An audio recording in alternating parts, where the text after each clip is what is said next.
Hi, welcome back. And this is section B of part 1A. ഇപ്പൊ basics of electronics measurement സിസ്റ്റത്തിന്റെ അതാണ് part 1A നമുക്ക് പഠിക്കാനുള്ളത്. അതിൽ രണ്ടാമത്തെ സെക്ഷനാണ്. സെക്ഷൻ എയിലെ എല്ലാ ടോപ്പിക്സും നമ്മൾ കംപ്ലീറ്റ് ചെയ്തിട്ടുണ്ട്. And now we are moving on to section B. ഇപ്പൊ സെക്ഷൻ ബിയിൽ നിന്ന് നമുക്ക് 3 ചോദ്യങ്ങൾ പ്രതീക്ഷിക്കാം എന്നാണ് കഴിഞ്ഞ സിലബസ് പറയുന്നത്.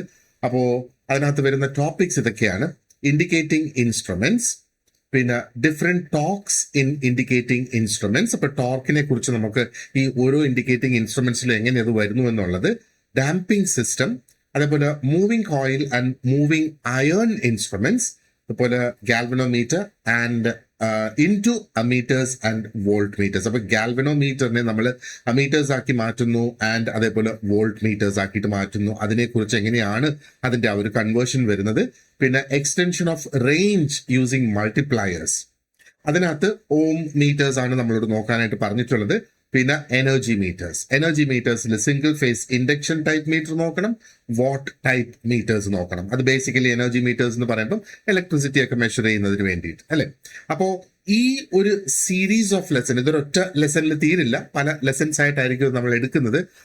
ആ ഒരു സീരീസ് ഓഫ് ലെസൺസ് നിങ്ങൾ നോക്കിക്കഴിയുമ്പോഴത്തേക്ക് you will be able to explain, അതായത് എന്താണ് ആ ഒരു കൺസ്ട്രക്ഷൻ, അതിന്റെ പിന്നിലുള്ളത് വർക്കിംഗ് പ്രിൻസിപ്പിൾസ് എന്താണ്, ടോക്സ് എന്താണ്, ഡാമ്പിംഗ് മെത്തേഡ്സ് എന്താണ്, റേഞ്ച് എക്സ്റ്റൻഷൻ ടെക്നിക്സ് എന്തൊക്കെയാണ്, എങ്ങനെയൊക്കെയാണ് അത് ആപ്ലിക്കബിൾ ആകുന്നത്, അതേപോലെ ആ ഒരു application of common electrical measurement ഇൻസ്ട്രുമെന്റ്സും നമ്മൾ ഉപയോഗിക്കുന്നുണ്ട്. അപ്പോൾ ആദ്യം ഇതിൽ നമ്മൾ നോക്കുന്നത് ആ ഒരു ഇൻഡിക്കേറ്റിംഗ് ഇൻസ്ട്രുമെന്റ്സ് ആണ്. അതിന്റെ ഡിഫറെന്റ് ടോക്സും ആ ഒരു ഡാമ്പിംഗ് സിസ്റ്റവും നമുക്ക് ആദ്യം നോക്കി തുടങ്ങാം. അതിനുശേഷം നമ്മൾ മൂവിംഗ് കോയിൽ, മൂവിംഗ് അയൺ ഇൻസ്ട്രുമെന്റ്സിലേക്ക് പോകും. അതിനുശേഷം നമ്മൾ നോക്കുന്നത് ആ ഒരു കൺവേർഷൻ ആണ്, ഗാൽവനോമീറ്റർ അമീറ്ററും വോൾട്ട് മീറ്ററും ആക്കുന്ന ആ ഒരു കൺവേർഷൻ. അതിനുശേഷം എങ്ങനെയാണ് ആ ഒരു എക്സ്റ്റൻഷൻ, റേഞ്ച് എക്സ്റ്റെൻഡ് ചെയ്യുന്നത് മൾട്ടിപ്ലയേഴ്സ് ഉപയോഗിച്ച്. അതിനുശേഷം ഓം മീറ്റേഴ്സ് നോക്കും, പിന്നെ energy meters, single phase induction type, പിന്നെ വാട്ട് മീറ്റേഴ്സ്. പിന്നെ നിങ്ങളുടെ നോട്ട്സിൽ ഒരുപാടധികം എക്സാമ്പിൾസ് ഞാൻ കൊടുത്തിട്ടുണ്ട്. ആൻഡ് എന്താ പറയേണ്ടത്, PSC ഓറിയന്റഡ് ആയിട്ടുള്ള മൾട്ടിപ്പിൾ ചോയ്സ് ക്വസ്റ്റ്യൻസും അതിന്റെ ആൻസർ കീയും എക്സ്പ്ലനേഷനും ഒക്കെ നിങ്ങൾക്ക് ഇതിന്റെ മെയിൻ നോട്ട്സിനോടൊപ്പവും കിട്ടും. അതേപോലെ എന്താ പറയേണ്ടത്, ഓരോ പാർട്ട് വൈസ് നോട്ട്സിലും കിട്ടും. അപ്പൊ ഈ ആദ്യത്തെ ഭാഗത്തോടൊപ്പം ഇതിന്റെ കംപ്ലീറ്റ് നോട്ട്സും കൂടെ ഞാൻ നിങ്ങൾക്ക് അങ്ങ് അറ്റാച്ച് ചെയ്ത്, കാരണം അത് ചിലർ ആ നോട്ട്സ് പ്രിന്റ് ചെയ്യുന്നത് ഒരൊറ്റ ഇതാക്കിയിട്ട് പ്രിന്റ് ചെയ്യാനാണെങ്കിൽ അത് എളുപ്പം എന്ന് പറഞ്ഞിട്ടുണ്ട്. അതുകൊണ്ട് തന്നെ ആദ്യത്തെ പാർട്ടിനോടൊപ്പം ഈ ഒരു ഭാഗത്തിന്റെ മാത്രം നോട്ട്സും ക്വസ്റ്റ്യൻസ് ആൻസേഴ്സും ഉണ്ടാകും. അതേപോലെ അതിന്റെ ഷോർട്ട് നോട്ട്സ് ഉണ്ടാകും.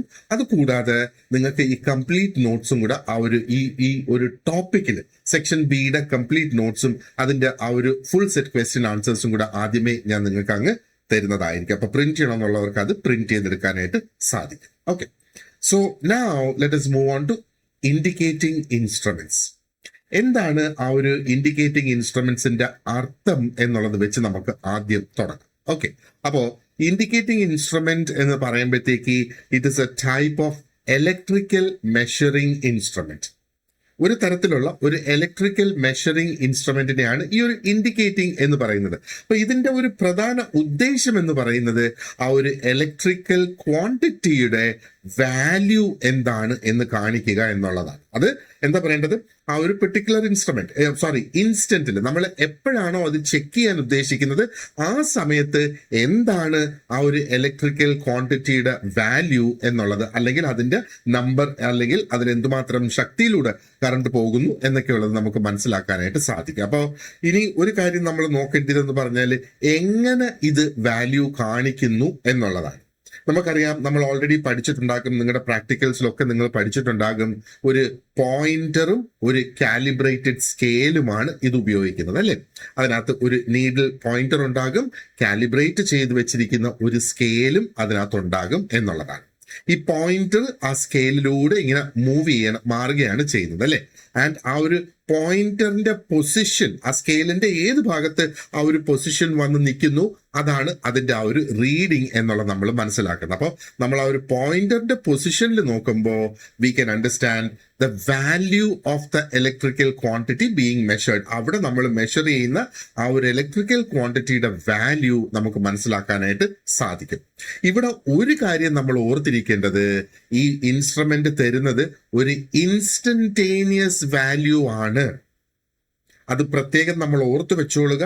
ഇത് മുന്നൊരു അവസരത്തിലെയോ അല്ലെങ്കിൽ ഇനി വരാൻ പോകുന്ന ഒരു സമയത്തെയോ വാല്യൂ അല്ല തരുന്നത്, ഇൻസ്റ്റന്റേനിയസ് വാല്യൂ. അതായത് എപ്പോഴാണോ നമ്മൾ അത് ചെക്ക് ചെയ്യാനായിട്ട് തുനിഞ്ഞിറങ്ങുന്നത്, ആ നിമിഷത്തിൽ കാണിക്കുന്ന വാല്യൂ അറ്റ് ദാറ്റ് മൊമെന്റ് എന്നുള്ളതാണ് ഇൻസ്റ്റന്റേനിയസ് വാല്യൂ എന്ന് പറയുന്നത്. അത് നമ്മൾ പ്രത്യേകം ഓർത്തു വെച്ചോളുക. PSC അത് വേണമെങ്കിൽ നമ്മളോട് ചോദിക്കാവുന്നതാണ്. ഓക്കെ, സോ ഇതാണ് ബേസിക്കലി ഇൻഡിക്കേറ്റിംഗ് ഇൻസ്ട്രുമെന്റ്സിന്റെ ഒരു മീനിങ് അല്ലെങ്കിൽ ഒരു അർത്ഥം എന്നുള്ളത് ആണ് ഇപ്പം മനസ്സിലാക്കേണ്ടത്. ഇനി ഇലക്ട്രിക്കൽ ക്വാണ്ടിറ്റീസ് ഇൻഡിക്കേറ്റഡ് എന്ന് നമ്മളിവിടെ പറയുന്നത്. അപ്പൊ ഇനി നമ്മൾ നോക്കുന്നത് ഈ പോയിന്ററിന് എന്തൊക്കെ ഇൻഡിക്കേറ്റ് ചെയ്യാം എന്നുള്ളതാണ്. ഓക്കെ, അപ്പോ ഈ പോയിന്റർ ഒരു പക്ഷേ അത് റെപ്രസെന്റ് ചെയ്യുന്നത് പല തരത്തിലുള്ള ഇലക്ട്രിക്കൽ ക്വാണ്ടിറ്റീസ് ആയിരിക്കും, അല്ലെങ്കിൽ ഡിഫറെന്റ് ഇലക്ട്രിക്കൽ ക്വാണ്ടിറ്റീസ് ആയിരിക്കും. അത് കറണ്ട് ആയിരിക്കും ഒരു പക്ഷേ കാണിക്കുന്നത്, അല്ലെങ്കിൽ വോൾട്ടേജ് ആയിരിക്കും അതൊരു പക്ഷേ കാണിക്കുന്നത്, ഇനി അതും അല്ലെങ്കിൽ പവർ ആയിരിക്കും കാണിക്കുന്നത്, അല്ലെങ്കിൽ ആ ഒരു റെസിസ്റ്റൻസ് ആയിരിക്കും കാണിക്കുന്നത്, അല്ലെങ്കിൽ ഫ്രീക്വൻസി ആകാം, ഇനി അതും അല്ലെങ്കിൽ അതിന്റെ പവർ ഫാക്ടർ ആകാം അതിനകത്ത് കാണിക്കുന്നത്. അപ്പോൾ ഈ ഒരു സെയിം ബേസിക് ഐഡിയ തന്നെയാണ് പല തരത്തിലുള്ള എന്താ പറയേണ്ടത് മെഷർമെന്റ്സിലും കാണാനായിട്ട് നമുക്ക് സാധിക്കുക. അപ്പൊ ഇതിന്റെ ആ ഒരു പോയിന്റർ ആ ഒരു കാലിബ്രേറ്റഡ് സ്കെയിലിലൂടെ അത് അങ്ങോട്ടും ഇങ്ങോട്ടും കടക്കുന്നു. ആൻഡ് ആ കാണിക്കുന്ന വാല്യൂ, ആ പോയിന്റർ മൂവ് ചെയ്യുന്ന സമയത്ത് നമുക്ക് കാണുന്ന ആ ഒരു വാല്യൂ ആണ് അവിടെ നമ്മൾ റെപ്രസെന്റ് ചെയ്യുന്ന ഇലക്ട്രിക്കൽ, അല്ലെങ്കിൽ അവിടെ നമ്മൾ മെഷർ ചെയ്യുന്ന ഇലക്ട്രിക്കൽ ക്വാണ്ടിറ്റിയെ റെപ്രസെന്റ് ചെയ്യുന്നത്. അപ്പൊ ഇവിടുത്തെ കീ ഐഡിയ വളരെ സിമ്പിൾ ആണ്. ആ പോയിന്റർ ഇൻഡിക്കേഷൻ ആണ് നമ്മുടെ ആ ഒരു മെഷേർഡ് വാല്യൂ എന്നുള്ളത്. അപ്പൊ ഇത് ഓർത്ത് വെച്ചോളുക. ഈ ഒരു പോയിന്റർ എന്താണ് നമ്മൾ മെഷർ ചെയ്യാൻ ഉദ്ദേശിക്കുന്നത് അനുസരിച്ച് അത് കറണ്ട് ആകാം, വോൾട്ടേജ് ആകാം, പവർ ആകാം, റെസിസ്റ്റൻസ് ആകാം, ഫ്രീക്വൻസി ആകാം, പവർ ഫാക്ടറും ആകാം, മറ്റ് അനേകം തരത്തിലുള്ള മെഷറബിൾ ആയിട്ടുള്ള ഇലക്ട്രിക്കൽ ക്വാണ്ടിറ്റീസും ഇതിലൂടെ നമുക്ക് മനസ്സിലാക്കാനായിട്ട് സാധിക്കും. ഇനി പെട്ടെന്ന് നമുക്ക് ഒന്ന് ഓർത്തു വെക്കുന്നതിന് വേണ്ടിയിട്ട് എന്തൊക്കെയാണ് ഈ ഇൻഡിക്കേറ്റിംഗ് ഇൻസ്ട്രുമെന്റ്സിന്റെ ഉപയോഗം എന്നുള്ളത് നമുക്കൊന്ന് നോക്കാം. ഓക്കെ, അപ്പോ ഈ ഇൻസ്ട്രുമെന്റ്സ് നമ്മൾ നോക്കുകയാണെന്നുണ്ടെങ്കിൽ വളരെ വൈഡ് ആയിട്ടുള്ള ഒരു ഉപയോഗം തന്നെയാണ് നമുക്ക് കാണാനായിട്ട് സാധിക്കുക. അത് ലാബോറട്ടറീസിലും വർക്ക്ഷോപ്സിലും ഒക്കെ ഇത് ഉപയോഗിക്കുന്നതായിട്ട് നമുക്ക് കാണാം, അല്ലെ? ആൻഡ് ഇതിന് മാത്രമല്ല, they are also used in generating stations.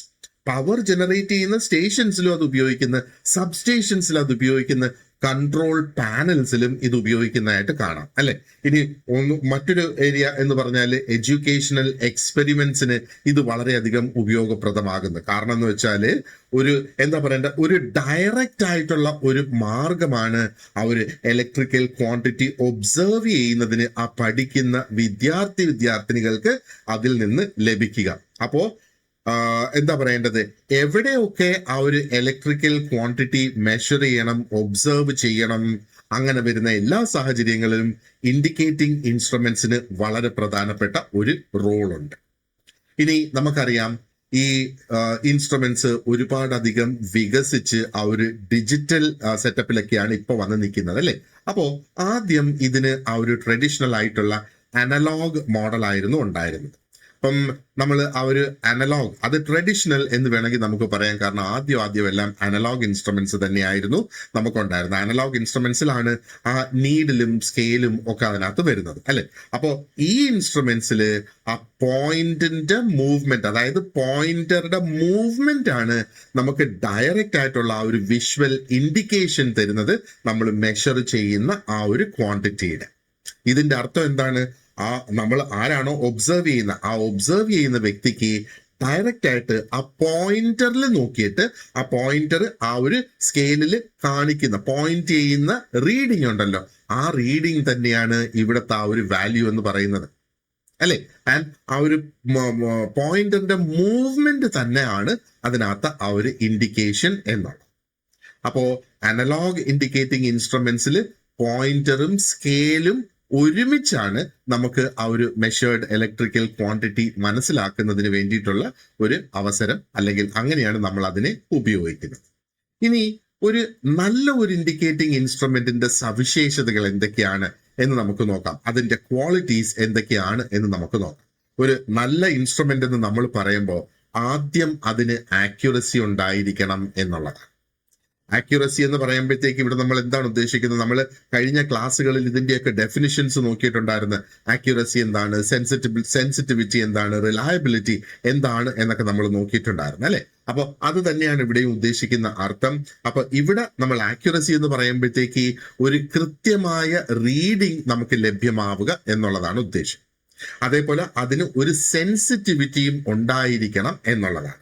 അപ്പോൾ ആ ഒരു സെൻസിറ്റിവിറ്റി ഉള്ളത് കൊണ്ടാണ് കൃത്യമായിട്ടുള്ള ആ ഒരു റെസ്പോൺസ് ആ ഒരു മെഷേർഡ് ഇലക്ട്രിക്കൽ ക്വാണ്ടിറ്റിക്കുള്ള, അല്ലെങ്കിൽ അതിലൂടെ ഒരു ഇലക്ട്രിസിറ്റി കടത്തിവിടുന്ന സമയത്ത് നമുക്കൊരു റെസ്പോൺസ് ലഭിക്കുന്നത് ആ സെൻസിറ്റിവിറ്റി ഉള്ളത് കൊണ്ടാണ് അല്ലെ. ഇവിടെ റിലയബിലിറ്റിയും വളരെയധികം പ്രധാനപ്പെട്ടതാണ്. കാരണം എന്താണ്? ആ ഒരു ഒബ്സർവ് ചെയ്യുന്ന വ്യക്തിക്ക് ആ ഒരു ഇൻസ്ട്രുമെന്റിനെ ഡിപ്പെൻഡ് ചെയ്യാനായിട്ട് സാധിക്കണം. അതാണ് റിലയബിലിറ്റി എന്ന് പറയുന്നത്.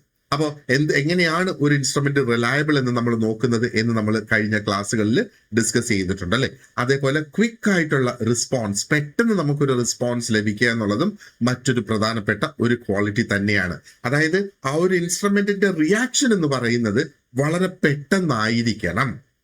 അതോടൊപ്പം അതിനൊരു മെക്കാനിക്കൽ സ്റ്റെബിലിറ്റിയും ആ ഒരു ഇൻസ്ട്രുമെന്റിന് ഉണ്ടായിരിക്കണം എന്നുള്ളതാണ്. അപ്പൊ മെക്കാനിക്കൽ സ്റ്റെബിലിറ്റി എന്ന് പറയുമ്പോഴത്തേക്ക് അതിന്റെ ആ ഒരു പോയിന്ററിന്റെ മൂവ്മെന്റ് ഉണ്ടല്ലോ, അത് സ്റ്റേബിൾ ആയിരിക്കണം, നമുക്ക് ഡിപ്പെൻഡ് ചെയ്യാൻ കഴിയുന്ന ഒന്ന് ആയിരിക്കണം എന്നുള്ളതാണ്. അപ്പൊ accuracy, sensitivity, reliability, quick response, mechanical stability, ഇതൊക്കെയാണ് ഏറ്റവും പ്രധാനപ്പെട്ട ക്വാളിറ്റീസ് ആയിട്ട് ഒരു നല്ല ഇൻഡിക്കേറ്റിംഗ് ഇൻസ്ട്രുമെന്റിന് ഉണ്ടായിരിക്കണം എന്ന് നമ്മൾ കരുതും. ഓക്കെ, ഇനി ലെറ്റ് us look at ഈ പോയിന്റർ മൂവ്മെന്റ്. ഒരു നല്ല ഇൻസ്ട്രുമെന്റിൽ ആ ഒരു പോയിന്ററിന്റെ മൂവ്മെന്റ് അല്ലെങ്കിൽ അതിന്റെ അനക്കം എങ്ങനെയാണ് വരുന്നത് എന്നുള്ളത്. അപ്പൊ പോയിന്ററിനെ കുറിച്ച് നമ്മൾ അറിഞ്ഞിരിക്കണമല്ലോ. ഒരു നല്ല ഒരു ഇൻഡിക്കേറ്റിംഗ് ഇൻസ്ട്രുമെന്റില് പോയിന്റർ ആ ഒരു കറക്റ്റ് പൊസിഷനിൽ വളരെ പെട്ടെന്ന് തന്നെ എത്തണം എന്നുള്ളത്. അങ്ങനെയാണെങ്കിൽ മാത്രമേ ആ ഒരു റീഡ് ചെയ്യുന്ന അല്ലെങ്കിൽ ആ ഒരു മെഷർമെന്റ് രേഖപ്പെടുത്തുന്ന വ്യക്തിക്ക് ഒട്ടും ഡിലേ ഇല്ലാതെ അതിന്റെ ആ ഒരു അളവ് മനസ്സിലാക്കാനായിട്ട് സാധിക്കുകയുള്ളൂ. ആൻഡ് അതേപോലെ ആ കറക്റ്റ് പൊസിഷനിൽ എത്തിയതിനു ശേഷം ആ പോയിന്റർ സ്റ്റഡി ആയിട്ട് അവിടെ നിലനിൽക്കണം. ആ പോയിന്റർ സ്റ്റഡി ആണെങ്കിൽ മാത്രമേ ആ ഒരു ഒബ്സർവർക്ക് വളരെ ഈസി ആയിട്ട് ആ ഒരു വാല്യൂ എന്താണ് എന്നുള്ളത് രേഖപ്പെടുത്താനോ അല്ലെങ്കിൽ അത് വായിക്കാനോ സാധിക്കുകയുള്ളൂ. അപ്പോൾ ഒരു നല്ല ഇൻഡിക്കേറ്റിംഗ് ഇൻസ്ട്രുമെന്റ് എന്ന് നമ്മൾ പറയുമ്പം ഒരു ക്വിക്ക് ആയിട്ടുള്ള, ഒരു സ്റ്റഡി ആയിട്ടുള്ള ഒരു പോയിന്റർ ഇൻഡിക്കേഷൻ അവിടെ ലഭിക്കണം. എങ്കിൽ മാത്രമേ ആ റീഡിംഗ് എടുക്കുന്നത് സിമ്പിൾ ആവുകയുള്ളൂ, അതേപോലെ ആ ഒരു റീഡിംഗ് എടുക്കുന്നത് ക്ലിയർ ആവുകയുള്ളൂ എന്നുള്ളതാണ്. ഓക്കെ, ഇനി ഇപ്പം ഇതിന്റെ ബേസിക്സ് നമ്മൾ മനസ്സിലാക്കി. ഇനി we will move on to looking at what are the essential systems of an indicating instrument, അല്ലെങ്കിൽ അതിന്റെ മേജർ ഓപ്പറേറ്റിംഗ് സിസ്റ്റംസ് എങ്ങനെ വരുന്നു എന്നുള്ളതാണ് നമ്മൾ നോക്കുന്നത്. ഓക്കെ, അപ്പോൾ എസെൻഷ്യൽ ആയിട്ടുള്ള സിസ്റ്റംസ് എന്ന് നമ്മൾ പറയുമ്പോഴത്തേക്ക് ഒരു പ്രാക്ടിക്കൽ ആയിട്ട് ഉള്ള ഒരു ഇൻഡിക്കേറ്റിംഗ് ഇൻസ്ട്രുമെന്റ് നമ്മൾ നോക്കുകയാണെങ്കിൽ അതിനകത്ത് പ്രധാനമായിട്ട് 3 മേജർ ആയിട്ടുള്ള ഓപ്പറേറ്റിംഗ് സിസ്റ്റംസ് ഉണ്ടാകും. അതിലൊന്ന് ഡിഫ്ലക്റ്റിംഗ് സിസ്റ്റമാണ്, രണ്ടാമതൊന്ന് കൺട്രോളിംഗ് സിസ്റ്റമാണ്, ആൻഡ് മൂന്നാമതൊന്ന് ഡാമ്പിംഗ് സിസ്റ്റമാണ്. എന്തൊക്കെയാണ് ഈ സിസ്റ്റംസ് എന്ന് നമുക്ക് ക്വിക്ക് ആയിട്ടൊന്ന് നോക്കാം. അപ്പൊ ഈ 3 സിസ്റ്റംസും ഇതിന് വളരെ പ്രധാനപ്പെട്ടതാണ്. ഈ 3 സിസ്റ്റംസും ഒരുമിച്ച് പ്രവർത്തിക്കുമ്പോൾ മാത്രമേ അതിന് കൃത്യമായിട്ടുള്ള ആ ഒരു പോയിന്ററിന്റെ മൂവ്മെന്റും അതിന്റെ കറക്റ്റ് ആയിട്ടുള്ള ആ ഒരു ഫൈനൽ പൊസിഷനും ഒരു സ്റ്റഡി ആയിട്ടുള്ള ഒരു റീഡിങ്ങും അതിന് ഇൻഡിക്കേറ്റ് ചെയ്യാനായിട്ട് സാധിക്കും. Now let us see എന്താണ് നമ്മൾ ഈ ഡിഫ്ലക്റ്റിംഗ് സിസ്റ്റം എന്നുള്ളത് കൊണ്ട് ഉദ്ദേശിക്കുന്നത്. അപ്പോൾ ഡിഫ്ലക്റ്റിംഗ് സിസ്റ്റം ആക്ച്വലി അവിടെ ഡിഫ്ലക്റ്റിംഗ് സിസ്റ്റം ആണ് ആ ഒരു പോയിന്ററിന്റെ മൂവ്മെന്റിനെ അവിടെ പ്രൊഡ്യൂസ് ചെയ്യുന്നത്. നമ്മൾ ഇതിലേക്ക് ഒരുപാട് ആഴത്തിലേക്ക് ഇറങ്ങി ചെല്ലേണ്ട കാര്യമില്ല, കാരണം നമുക്ക് ആകെ 3 മാർക്കിന്റെ ചോദ്യങ്ങളാണ് ഈ ഒരു വലിയ സെക്ഷനിൽ നിന്ന് നമ്മളോട് ചോദിക്കുക. അപ്പൊ ഒത്തിരി അധികം ഡീപ്പായിട്ട് നമ്മൾ ഇതിലേക്ക് പോകണ്ട. അപ്പോൾ അതിന് എന്താ നമ്മൾ മനസ്സിലാക്കേണ്ടത്? അതായത് ആ ഒരു പോയിന്ററിന്റെ മൂവ്മെന്റിനെ കൺട്രോൾ ചെയ്യുന്ന സിസ്റ്റമാണ് ആ ഒരു ഡിഫ്ലക്റ്റിംഗ് സിസ്റ്റം. അല്ലെ കൺട്രോൾ എന്ന് പറയുന്നതിനേക്കാളും ഉപരി ആ മൂവ്മെന്റ് ക്രിയേറ്റ് ചെയ്യുന്ന പ്രൊഡ്യൂസ് ചെയ്യുന്ന സിസ്റ്റമാണ് ഡിഫ്ലക്റ്റിംഗ് സിസ്റ്റം എന്ന് പറയുന്നത്. അപ്പോൾ ഒരു ഇലക്ട്രിക്കൽ ക്വാണ്ടിറ്റി മെഷർ ചെയ്യുന്ന സമയത്ത് ആ പോയിന്റർ സ്കെയിലിൽ നീങ്ങണം അല്ലെ. ഈ മൂവ്മെന്റ് പ്രൊഡ്യൂസ് ചെയ്യുന്ന സിസ്റ്റമാണ് ഡിഫ്ലക്റ്റിംഗ് സിസ്റ്റം എന്ന് പറയുന്നത്. അപ്പോൾ ഡിഫ്ലക്റ്റിംഗ് സിസ്റ്റത്തിനാണ് ആ ഒരു പോയിന്റർ അനങ്ങുന്നതിനുള്ള അല്ലെങ്കിൽ അതിനെ അനക്കുന്നതിനുള്ള ആ ഒരു ഉത്തരവാദിത്വം കംപ്ലീറ്റ് ഉള്ളത്. അപ്പോൾ ഇനി എന്താണ് ആ ഒരു കൺട്രോളിംഗ് സിസ്റ്റം എന്ന് പറയുന്നത്?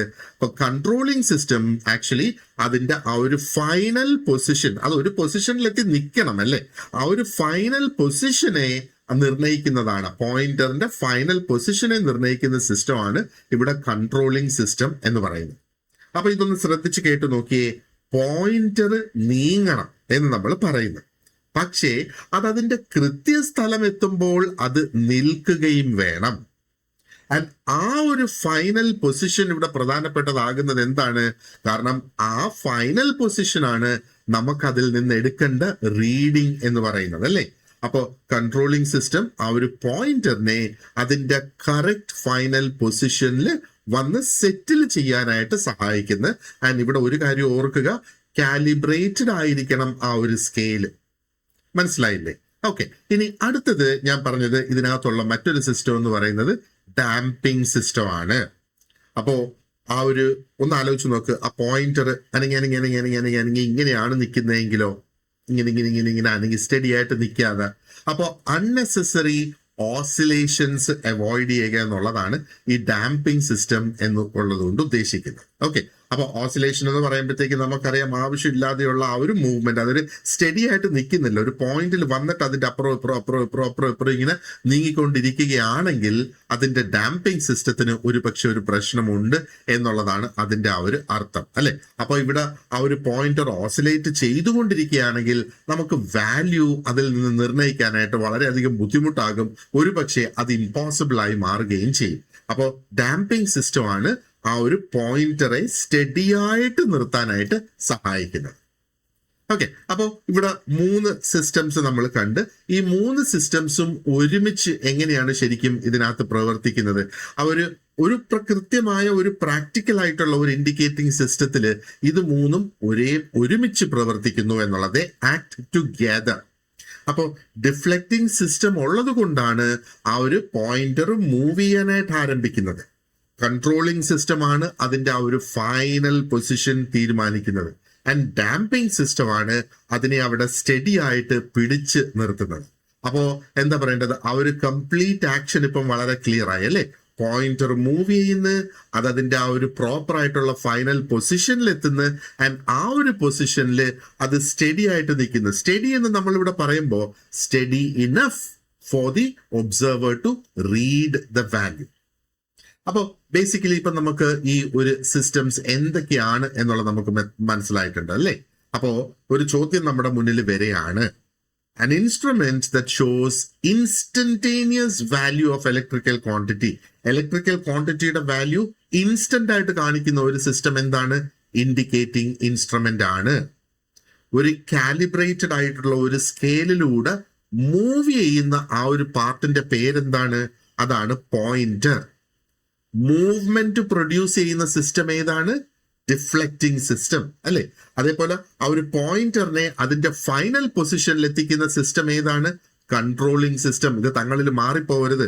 അനാവശ്യമായിട്ടുള്ള ഓസിലേഷൻസ് തടയുന്ന സിസ്റ്റം ഏതാണ്? Damping system. അപ്പോ ഒരു ഗുഡ് ആയിട്ടുള്ള ഒരു നല്ല ഒരു ഇൻഡിക്കേറ്റിംഗ് സിസ്റ്റത്തിൽ എന്തൊക്കെ ഉണ്ടാകണം എന്ന് ചോദിക്കുകയാണെങ്കിലോ, ആക്യുറസി വേണം, സെൻസിറ്റിവിറ്റി വേണം, റിലയബിലിറ്റി വേണം, ക്വിക്ക് ആയിട്ടുള്ള റെസ്പോൺസ് വേണം, ആൻഡ് അതിന് ഒരു മെക്കാനിക്കൽ സ്റ്റെബിലിറ്റിയും അവിടെ ഉണ്ടായിരിക്കണം എന്നുള്ളതാണ് നമ്മൾ മനസ്സിലാക്കേണ്ടത്. ഇനി അടുത്ത ഭാഗത്തിലേക്ക് നമുക്ക് കടക്കാം. ഇവിടെ എന്താണ് ടോർക്ക് എന്നുള്ളത് നമ്മൾ മനസ്സിലാക്കണം അല്ലെ. അപ്പൊ പല തരത്തിലുള്ള ടോർക്ക് ആണ് എന്താ പറയേണ്ടത് നമുക്ക് ഇതിനകത്ത് നോക്കാനായിട്ടുള്ളത്. അപ്പൊ എന്തൊക്കെയാണ് ആ ടോർക്ക് എന്ന് നമുക്ക് നോക്കാം. ആദ്യം തന്നെ what is the meaning of torque? അപ്പം ടോർക്ക് എന്ന് പറയുമ്പോഴത്തേക്ക് it simply means the turning effect of A force. അപ്പൊ ഒരു ഫോഴ്സ്, ഒരു ശക്തി അതിന് എന്തിനെങ്കിലും കറക്കാനായിട്ട് ആ ഒരു ടേൺ ക്രിയേറ്റ് ചെയ്യുന്നതിന് വേണ്ടിയിട്ടുള്ള ആ ഒരു എഫക്റ്റ് ആണ് ഈ ടോർക്ക് എന്ന് പറയുന്നത് അല്ലെ. അപ്പോ ഇനി ഈ കോൺസെപ്റ്റ് എടുത്ത് ഇലക്ട്രിക്കൽ ഇൻഡിക്കേറ്റിംഗ് ഇൻസ്ട്രുമെന്റിലേക്ക് ഇട്ടേ. ഇൻഡിക്കേറ്റിംഗ് ഇൻസ്ട്രുമെന്റില് ഈ ഒരു ടേണിംഗ് എഫക്റ്റ് എന്ന് പറയുന്നത് വളരെ പ്രധാനപ്പെട്ടതാണ്. കാരണം ആ ഒരു ടേണിംഗ് എഫക്റ്റ് ഉണ്ടെങ്കിൽ മാത്രമാണ് അതിനകത്ത് ആ നീഡിൽ പോയിന്റർ റൊട്ടേറ്റ് ചെയ്യുക, അല്ലെ പോയിന്റർ മൂവ് ചെയ്യുക എന്നുള്ളത്. അപ്പോ ആ ഒരു പോയിന്റർ ഒരു കാലിബ്രേറ്റഡ് സ്കെയിലിലൂടെ മൂവ് ചെയ്യുമ്പം അവിടെ ടോർക്കാണ് ആ ഒരു മൂവ്മെന്റിനെ ക്രിയേറ്റ് ചെയ്യുന്നത്, അല്ലെങ്കിൽ ആ ഒരു മൂവ്മെന്റിനെ ക്രിയേറ്റ് ചെയ്യുന്ന ശക്തിക്ക് നമ്മൾ പറയുന്ന പേരാണ് ടോർക്ക് എന്നുള്ളത്. ഇപ്പൊ ഇൻഡിക്കേറ്റിംഗ് ഇൻസ്ട്രുമെന്റ്സിൽ 3 പ്രധാനപ്പെട്ട ടോർക്കുകളാണ് ഇതിനകത്തുള്ളത് അതിന്റെ ആ ഒരു പ്രവർത്തനത്തിന് വേണ്ടിയിട്ട്. അതിൽ ആദ്യത്തേത് ആണ് ഡിഫ്ലക്റ്റിംഗ് ടോർക്ക്, രണ്ടാമത്തേത് കൺട്രോളിംഗ് ടോർക്ക്, മൂന്നാമത്തേത് ഡാമ്പിംഗ് ടോർക്ക്. നമുക്കറിയാം അതിന് 3 ഓപ്പറേറ്റിംഗ് സിസ്റ്റംസും ഉണ്ട്.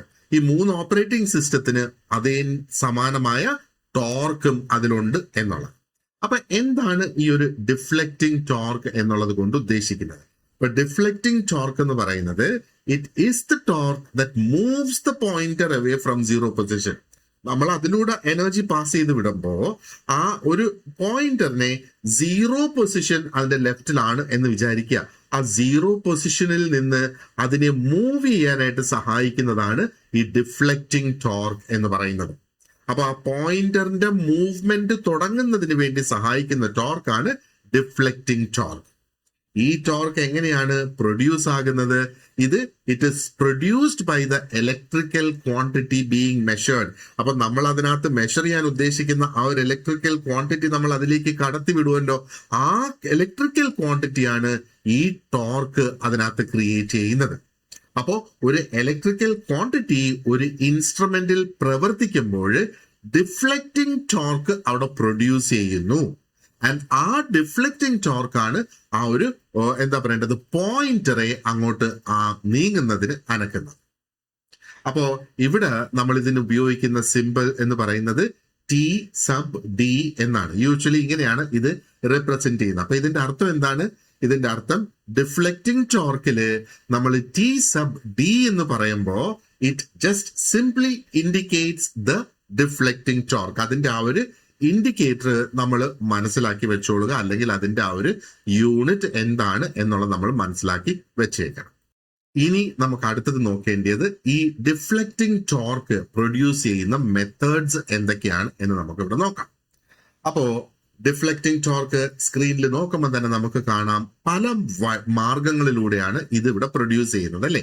ഈ ഏത് മാർഗമാണ് ഇവിടെ ഉപയോഗിക്കുന്നത് എന്നുള്ളത് ആ ഒരു ഇൻസ്ട്രുമെന്റ് ടൈപ്പിനെ ഡിപ്പെൻഡ് ചെയ്തിരിക്കും എന്നുള്ളതാണ്.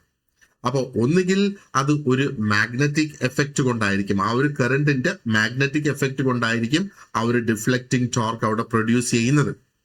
അത് ഇലക്ട്രോമാഗ്നറ്റിക് ഇൻഡക്ഷൻ മൂലവും ആ ഒരു ഡിഫ്ലക്ഷൻ ടോർക്ക് അവിടെ പ്രൊഡ്യൂസ്ഡ് ആകാം. ഇനി അതും അല്ലെങ്കിൽ ഇലക്ട്രോസ്റ്റാറ്റിക് അട്രാക്ഷനിലൂടെ ആ ഒരു ടോർക്ക് അവിടെ പ്രൊഡ്യൂസ് ആകാം. ഹീറ്റിംഗ് എഫക്റ്റിലൂടെ വരാം. ഇനി അതും അല്ലെങ്കിൽ ഇലക്ട്രോഡൈനാമിക് ആക്ഷനിലൂടെയും ആ ഒരു ടോർക്ക് അവിടെ വരാം എന്നുള്ളത്. അപ്പൊ ഇവിടുത്തെ പ്രധാനപ്പെട്ട പോയിന്റ് എന്ന് പറയുന്നത് പല ഇൻസ്ട്രുമെന്റ്സും പല എഫക്റ്റുകളായിരിക്കും അതിനുപയോഗിക്കുക, പക്ഷേ എല്ലാത്തിന്റെയും ഉദ്ദേശം ഒന്ന് തന്നെയാണ്. ഡിഫ്ലക്റ്റിംഗ് ടോർക്ക് എന്താ പറയേണ്ടത്? ജസ്റ്റ് ആകതിന്റെ പ്രവർത്തനം എന്ന് പറയുന്നത് ആ പോയിന്ററെ സീറോയിൽ നിന്ന് മാറ്റി ആ ഒരു മറ്റൊരു പോയിന്റിലേക്ക് കൊണ്ടുപോവുക എന്നുള്ളതാണ്. ഓക്കെ, ഇനി അടുത്തത് ഞാൻ പറഞ്ഞു പല തരത്തിലുള്ള ഇൻസ്ട്രുമെന്റ്സ് എന്ന് പറഞ്ഞു, അല്ലെ? അപ്പോ ആ ഒരു PMMC ഇൻസ്ട്രുമെന്റിനകത്ത് എങ്ങനെയാണ് ആ ഒരു ഡിഫ്ലക്റ്റിംഗ് ടോർക്ക് എന്ന് നോക്കാം. അപ്പൊ PMMC is permanent magnetic moving coil instrument. അതാണ് PMMC ഇൻസ്ട്രുമെന്റ് എന്ന് പറയുന്നത്. അപ്പോ ഈ തരത്തിലുള്ള ഇൻസ്ട്രുമെന്റിൽ അല്ലെങ്കിൽ ഈ ഇൻസ്ട്രുമെന്റില് ഡിഫ്ലക്റ്റിംഗ് ടോർക്ക് പ്രൊഡ്യൂസ് ആകുന്നത് is by the interaction between the magnetic field of a permanent magnet and the current flowing through the coil. അപ്പൊ ഒന്ന് ഇവിടെ കോയിൽ ഉണ്ട് എന്ന് ഓർക്കുക, ആൻഡ് അതിനകത്തൊരു പെർമനന്റ് മാഗ്നറ്റും ഉണ്ട് എന്നുള്ളത് ഓർക്കുക. അപ്പോ ഇവിടെ ഈ ഒരു ഡിഫ്ലക്റ്റിംഗ് ടോർക്ക് പ്രൊഡ്യൂസ് ആകുന്നത് എങ്ങനെയാണ്? ആ ഒരു പെർമനന്റ് മാഗ്നറ്റിന്റെ ആ മാഗ്നറ്റിക് ഫീൽഡും അതിലൂടെ ഫ്ലോ ചെയ്യുന്ന അതിന്റെ ആ ഒരു മൂവിങ് കോയിലിലൂടെ ഫ്ലോ ചെയ്യുന്ന ആ കറണ്ടിന്റെയും രണ്ടിന്റെയും കൂടെ ഇന്ററാക്ഷനിലൂടെയാണ് ഇവിടെ ഈ ഡിഫ്ലക്റ്റിംഗ് ടോർക്ക് പ്രൊഡ്യൂസ് ആകുന്നത്. അപ്പൊ ഇവിടെ രണ്ട് സംഗതികളാണ് നമ്മൾ ഓർത്ത് വെക്കേണ്ടത്. ഒന്ന്, അവിടെയുള്ള ആ ഒരു പെർമനന്റ് മാഗ്നറ്റിന്റെ മാഗ്നറ്റിക് ഫീൽഡും, മറ്റൊന്ന് ആ മൂവിങ് കോയിലിന്റെ കറണ്ടും. ഓക്കെ, അപ്പോ അതിന്റെ ഇന്ററാക്ഷൻ മൂലമാണ് ആ ഒരു ഡിഫ്ലക്റ്റിംഗ് ടോർക്ക് അവിടെ ഉണ്ടാകുന്നത്. പഴയ തരം ഇലക്ട്രിക്കൽ മീറ്റേഴ്സില്, വീട്ടിലൊക്കെ വെക്കുന്ന ഇലക്ട്രിക്കൽ മീറ്റേഴ്സില് അത് ഇത്തരത്തിലുള്ള മീറ്ററുകളായിരുന്നു. അതിന്റെ പുറത്ത് ഒരു മാഗ്നറ്റ് എടുത്ത് വെച്ചാൽ ആ മീറ്ററിന്റെ സ്പീഡ് കുറയും എന്നുള്ളത് ഞാൻ പറഞ്ഞു കേട്ടിട്ടുണ്ട്. അത് ശരി തന്നെയാണ്. അപ്പൊ മനസ്സിലായില്ല, അതിന്റെ പിന്നില് ഇതാണ് പ്രവർത്തനം. അതുകൊണ്ട് ആ ഒരു മാഗ്നറ്റിന്റെ എഫക്റ്റ് ഒരു പക്ഷെ അവിടെ കുറയ്ക്കായിരിക്കാം അത് ചെയ്യുന്നത്. And that is A reason ആ ഒരു മീറ്റർ റീഡിങ് അവിടെ കുറഞ്ഞു വരും എന്നുള്ളത്. അപ്പോൾ ഈ ഒരു ഡിഫ്ലക്റ്റിംഗ് ടോർക്കാണ് ആ ഒരു പോയിന്ററെ 0 പൊസിഷനിൽ നിന്ന് മാറ്റുന്നത്. ഇനി അടുത്തത് ലെറ്റ് സി എന്താണ് ആ ഒരു എങ്ങനെയാണ് ഡിഫ്ലക്റ്റിംഗ് ടോർക്ക് ആ ഒരു മൂവിങ് അയേൺ ഇൻസ്ട്രുമെന്റിനകത്ത് പ്രൊഡ്യൂസ്ഡ് ആകുന്നത്. ഓക്കെ, അപ്പോ ഈ മൂവിങ് അയേൺ ഇൻസ്ട്രുമെന്റ്സില് ഡിഫ്ലക്റ്റിംഗ് ടോർക്ക് പ്രൊഡ്യൂസ് ആകുന്നത് is by the attraction or repulsion. അപ്പൊ അവിടെ ഒരു മാഗ്നറ്റൈസ്ഡ് ആയിട്ടുള്ള സോഫ്റ്റ് അയേൺ പീസസ് അതിനകത്തുണ്ട്. ഒന്നുകിൽ അതിന്റെ അട്രാക്ഷൻ അല്ലെങ്കിൽ അതിന്റെ റിപ്പൾഷനിലൂടെയാണ് ഈ ഒരു മൂവ്മെന്റ് അല്ലെങ്കിൽ ഈ ഒരു ടോർക്ക് അവിടെ പ്രൊഡ്യൂസ്ഡ് ആകുന്നത്. അപ്പൊ ഇവിടുത്തെ കീ ഐഡിയ എന്ന് പറയുന്നത് ആ ഒരു മാഗ്നറ്റൈസ്ഡ് ആയിട്ടുള്ള സോഫ്റ്റ് ആയിട്ടുള്ള അയേൺ പീസസിനെയാണ്. അപ്പോ ആ അയേൺ പീസസിന്റെ അട്രാക്ഷൻ അല്ലെങ്കിൽ റിപ്പൾഷൻ അവിടെ ഒരു ടോർക്ക് ക്രിയേറ്റ് ചെയ്യുന്നു. ആൻഡ് ആ ടോർക്കിലൂടെ ആ ഒരു പോയിന്റർ മൂവ് ചെയ്യുന്നു എന്നുള്ളത് നമുക്ക് കാണാം. അപ്പോ ഈ ടോർക്ക് നമ്മൾ നോക്കുവാണെന്നുണ്ടെങ്കിൽ ഇതാണ് അവിടെ പ്രവർത്തിക്കുന്ന ആ ഒരു ഡിഫ്ലക്ഷൻ ടോർക്ക്. അത് ഒരു മൂവിങ് അയേൺ ഇൻസ്ട്രുമെന്റ്. ഇനി അടുത്തത് let us look at the deflecting torque in induction type energy meter. Okay, അപ്പോ ഇൻഡക്ഷൻ ടൈപ്പ് എനർജി മീറ്ററിൽ ആ ഡിഫ്ലക്റ്റിംഗ് ടോർക്കിനെ ഡ്രൈവിംഗ് ടോർക്ക് എന്നും വിളിക്കുന്നു. ഒന്ന് ഓർത്തു വെച്ചോളുക, ഇൻഡക്ഷൻ ടൈപ്പ് മീറ്ററിൽ ഡിഫ്ലക്ഷൻ ടോർക്കിനെ ഡ്രൈവിംഗ് ടോർക്ക് എന്ന മറ്റൊരു പേരിലും അറിയപ്പെടും. PSCക്ക് വളരെ ഇഷ്ടപ്പെട്ട ഒരു ഏരിയ ആണ് ഇത്. അപ്പൊ ഈ ടോർക്ക് എങ്ങനെയാണ് ഉണ്ടാകുന്നത്? അവിടെ ഒരു ഓൾട്ടർനേറ്റിംഗ് മാഗ്നറ്റിക് ഫ്ലക്സ് ഉണ്ട് ആൻഡ് എഡി കറൻസ് അവിടെ ഉണ്ട്. എഡി കറൻസ് അവിടെ ഇൻഡ്യൂസ് ചെയ്യുന്നത് ഒരു അലൂമിനിയം ഡിസ്കിലാണ്. അപ്പൊ ഇതിന്റെ രണ്ടിന്റെയും കൂടെ ഇന്ററാക്ഷനിലൂടെയാണ് ഈ ഒരു ഇൻഡക്ഷൻ ടൈപ്പ് എനർജി മീറ്ററിൽ ആ ഒരു എന്താ പറയുക ടോർക്ക് ക്രിയേറ്റ് ചെയ്യപ്പെടുന്നത്. അപ്പൊ ഇവിടെ നമ്മൾ ഓർത്തു വെക്കേണ്ട പ്രധാനപ്പെട്ട വാക്കുകൾ എന്ന് പറയുന്നത് ഓൾട്ടർനേറ്റിംഗ് ആയിട്ടുള്ള മാഗ്നറ്റിക് ഫ്ലക്സ് നമ്മൾ ഓർത്തു വെച്ചോളുക, എഡി കറൻസ് നമ്മൾ ഓർത്തു വെച്ചോളുക, അലൂമിനിയം ഡിസ്ക് നമ്മൾ ഓർത്തു വെച്ചോളുക. അപ്പൊ ഇതിന്റെയൊക്കെ ഇന്ററാക്ഷൻ ആണ് ആ ഒരു ഡിഫ്ലക്റ്റിംഗ് അല്ലെങ്കിൽ ഒരു ഡ്രൈവിംഗ് ടോർക്ക് അവിടെ ക്രിയേറ്റ് ചെയ്യുന്നത്. ഇനി ഡിഫ്ലക്റ്റിംഗ് ടോർക്കിന്റെ പ്രാധാന്യം എന്താണ്? ഡിഫ്ലക്റ്റിംഗ് ടോർക്ക് നമ്മൾ ഓൾറെഡി ഡിസ്കസ് ചെയ്തതാണ്. അപ്പോൾ ഈ ഡിഫ്ലക്റ്റിംഗ് ടോർക്കിന് മറ്റൊരു പേരും കൂടി ഉണ്ട്, ഇനിഷിയേറ്റിംഗ് ടോർക്ക് എന്നുള്ളത്. കാരണം എന്താണ്? ഇനിഷിയേറ്റിംഗ് എന്ന് നമ്മൾ പറയുമ്പം ഇവിടെ അതിനെ തുടങ്ങുന്നു, സ്റ്റാർട്ട് ചെയ്യുന്നു എന്നുള്ള അർത്ഥത്തിൽ അല്ലേ. അപ്പൊ ഡിഫ്ലക്റ്റിംഗ് ടോർക്ക് ആണ് ആ ഒരു പോയിന്ററിന്റെ മൂവ്മെന്റ് തുടങ്ങി വെക്കുന്നത്.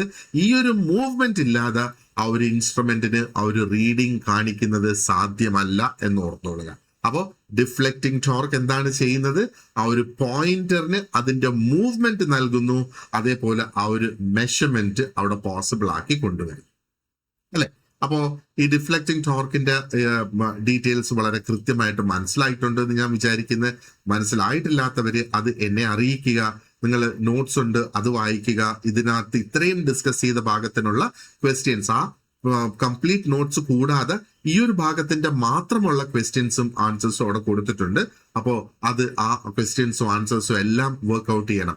ഇതൊരു ഡെയിലി ടെസ്റ്റ് ആണ്. നിങ്ങൾക്ക് ഓരോ ദിവസവും ലഭിക്കുന്ന ആ ഒരു ലെസണിനോട് കൂടെ ലഭിക്കുന്ന ടെസ്റ്റ് തന്നെയാണ്. അതുകൊണ്ടാണ് അതിന്റെ ആൻസർ കീ ഞാൻ സെപ്പറേറ്റ് ആയിട്ട് വെച്ചിട്ടുള്ളത്. ഇനി അടുത്തത് നമുക്ക് കൺട്രോളിംഗ് ടോർക്ക് ആണ് ഡിസ്കസ് ചെയ്യാനുള്ളത്. We will discuss that in the next part of the lesson. So thank you very much for watching this lesson, and you have an excellent day ahead. See you in the next class.